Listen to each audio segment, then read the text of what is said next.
Hi guys, bubukas na ang lola nyo ng paninda kasi wala tayong benta ngayon.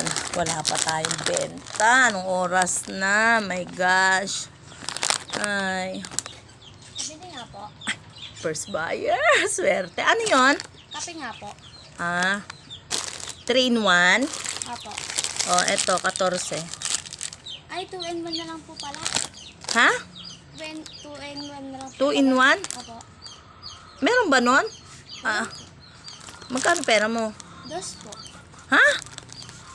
2? 2? 2 in 1? Ano to? Pisong kape saka pisong asukal?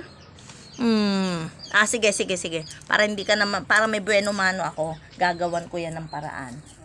Wait lang ah. Oh, eto. 2 in 1. Asukal at kape. Ayan. Thank you po. Thank you. May bueno mano na ako. Ay, bili. Ay, ano yon? Asin po, tsaka sukal. Asin saka asukal. Apo. Magkano pera mo? 2 po. My God! 2 na naman! Oh my goodness! Sige, gawa ko ng paraan. Ato, asin? Saka asukal?